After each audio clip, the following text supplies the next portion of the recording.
All right, one more check-in here from outside Nashville ahead of my flight to San Francisco on this blustery Saturday for OTAs. First practice is on Tuesday. This is a Trey Lance thought, an overarching one. It's going to be really important to keep in mind as we track Trey's progress throughout this offseason. Obviously, we've been talking for months now about his improved mechanics. He's been working with Jeff Christensen, Patrick Mahomes. All of that can go out the window, though, if Trey Lance cannot prevent a reversion to bad habits once live action begins. And Tuesday is going to be a big first step in that direction. We're going to see 11-on-11 football, but it's still going to be in shorts, right? They're not going to have pads on. You still can't touch the quarterback. Same thing in training camp. Can't touch the QB, although pads coming on will increase the speed of the game. It will test Trey's ability to hold on to this new habit under duress a little bit more. Preseason is going to be another escalation. And then, of course, you're going to have the regular season. Trey Lance has to pass each one of these successive tests.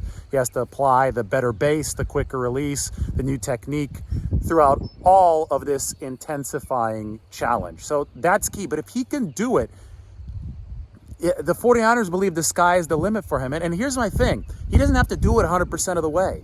The mechanics, it's most important for Trey Lance's mechanics to stay steady on the gimme throws. Remember how many of the gimme throws he missed? We know that accuracy is the biggest issue, but I still remember him missing Kyle Juszczyk coming out of the backfield. I think his very first throw as a 49er against the Seattle Seahawks back in 2021.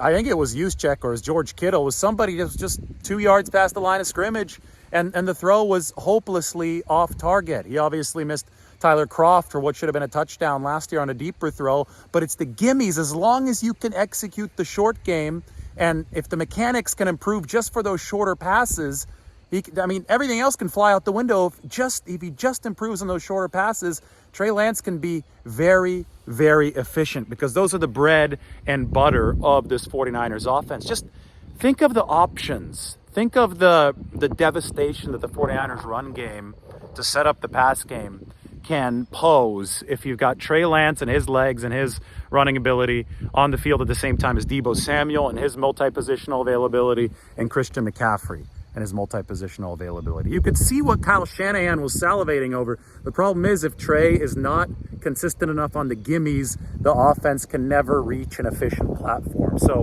when we talk about the mechanical improvement to bind everything together, it's got to show up on the short passes. And for that to happen, it's got to show up at OTAs. He's got to carry it over from the lab onto the practice field at OTAs, then onto the practice field at training camp, then the preseason, and then finally to the regular season.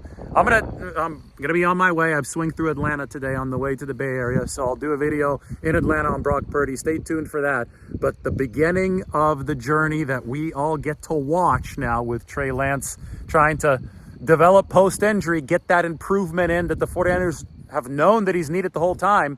That journey begins this week at OTAs on Tuesday. So I'm really excited for it, and we'll talk to you all very soon. So long from Tennessee.